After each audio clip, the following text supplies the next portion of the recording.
is Decoding Learning Differences with Kimberlyn Lavelle. This episode is ADHD and Dyslexia. Is there a link? Now, this episode I decided to do because I was interested in the topic. I've noticed that a lot of my students with ADHD and dyslexia or dyslexic characteristics, even if it's not identified, and a lot of my students with dyslexia identified have ADHD or ADHD characteristics, even if it's not identified. So I wanted to know, is there a correlation? Is there a connection? What does the research show? So just a quick refresher. ADHD is attention deficit hyperactivity disorder. Under the current DSM-5, which I'm not an expert in, but my understanding is you can have the inattentive type, the hyperactive type, or combined. So you don't have to be inattentive to have ADHD. You don't have to be hyperactive to have ADHD. Although from my understanding, very few people get diagnosed with the hyperactive kind, because that would mean that you don't have inattention, you only have hyperactivity.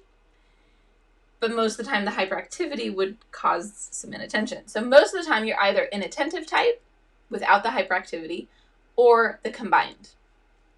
So those are the three options for ADHD, but there's two that are the most common.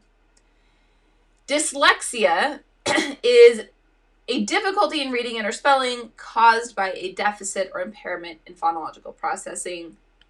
That's a loose working definition. Different people define it different ways, and we've looked at that in depth previously. There's been a couple of episodes on dyslexia, so look in the show notes, and I'll reference back to those episodes.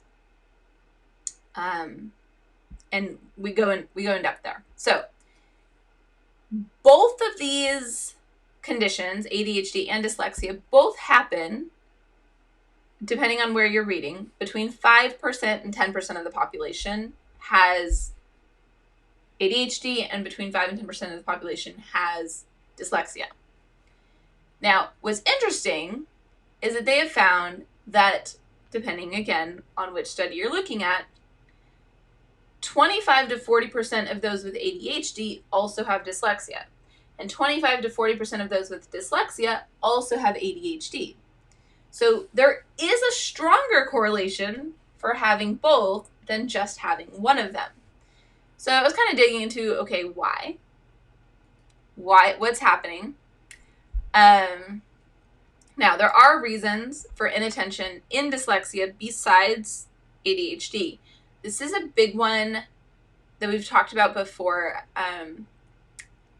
Sometimes people with dyslexia will be inattentive because they don't understand what's going on, or their phonological processing is so poor that they are having a really hard time maintaining the amount of mental energy it requires to listen, understand, read, do the assignment. So it leads to, I can't pay attention to this anymore. My brain cannot pay attention to this anymore. And it's not that it's ADHD, it's that it's the learning disability, and this isn't just dyslexia, it's learning disabilities in general, can cause inattention. If things are too hard, if they're in a classroom and everybody is doing things way over their understanding, then they can't pay attention to it because they don't have the understanding of what's going on. It's just too hard to maintain attention when everyone is speaking Greek and you don't speak Greek. Like, you can try to pay attention for like 20 minutes and then you're just done for the day, right? So keep that in mind, that there are reasons for inattention for those with dyslexia besides ADHD. And there are reasons for reading and spelling struggles in those with ADHD besides dyslexia. If you're very inattentive, you aren't necessarily attending to the minute details of whether it's SAID or SIAD, because neither one makes sense to you on why it would be called SAID. So you just spell it however. Or maybe you say SED because that makes more sense to you, and you're not attending to the tiny details, and therefore you're struggling with spelling. Or you're struggling with reading because, again, it's so hard to pay attention that you don't get as much practice as the other kids who are able to pay attention for longer. So there are reasons for reading and spelling struggles that don't have anything to do with dyslexia in those with ADHD. But there is strong evidence for shared genetic and neuropsychological risk factors that contribute to the dyslexia ADHD community. I will link the article that I got this from in the notes. There is strong evidence for genetic and neuropsychological risk factors that contribute to the dyslexia ADHD community. So they've figured out that there are some genetic predispositions that cause you to have that they both shared risk factors for both dyslexia and ADHD are deficits in processing speed and executive functioning.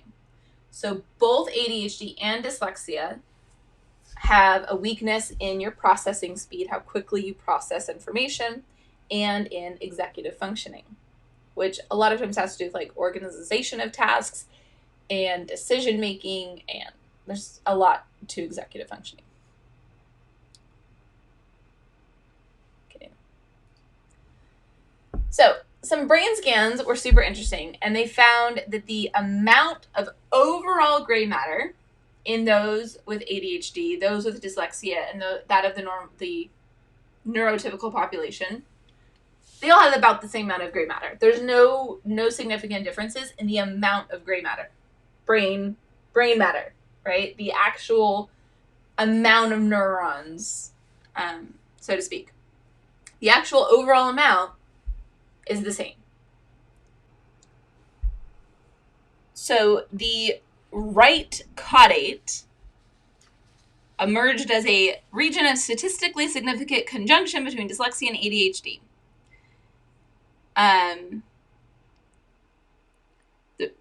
So it showed smaller volumes, whether the person had ADHD, dyslexia, or both ADHD and dyslexia. All of those populations had a reduced amount of gray matter in the right caudate portion of the brain, or region of the brain, which does impact what we're talking about, the executive functioning and the processing speed. So it all lines up. But the actual brain scans were showing that.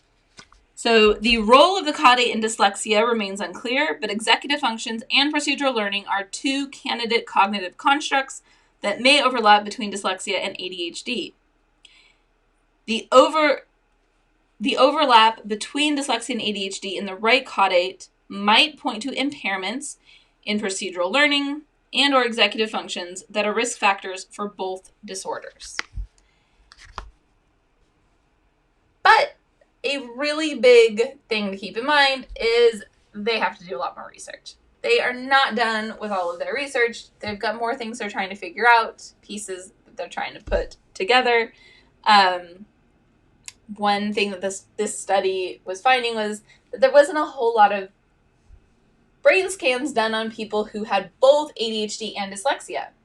Most of the time, if you had dyslexia, if they're doing a study on dyslexia, they wanted people who only had dyslexia and did not have any other comorbidities, any other diagnoses.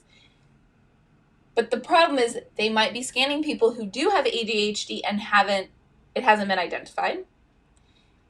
They also don't have that evidence for these other studies that want to look at the comorbidity, the connection between ADHD and dyslexia.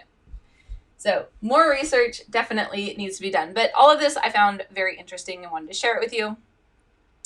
A takeaway for you is that if your child has dyslexia or has ADHD, have them tested for the other, and maybe have them tested by a neuropsychologist rather than the school psychologist, because they can do a little bit more and get more into the brain function. So that would be just a thought.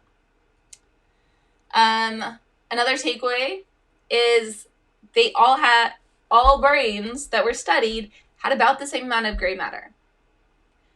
The amount in one area was less, which means that there was more in other areas, more than the neurotypicals in other parts of the brain. So those with dyslexia, those with ADHD, and this is true for other disabilities as well, they are differently wired. They are not deficient. There's nothing wrong with the brain. It is a different wiring of the brain. And we're going to be getting into that a lot in the next couple weeks, getting into the advantages of dyslexia and the advantages of ADHD. So another takeaway, use their strengths, use the ADHD and dyslexia strengths, and you'll see how to do that, especially in the next couple of episodes where we really get into the advantages of dyslexia and ADHD based on the books by those names. So tell me your stories, Kimberlyn at decodinglearningdifferences.com. I can't wait to hear from you, and I'll talk to you again next week.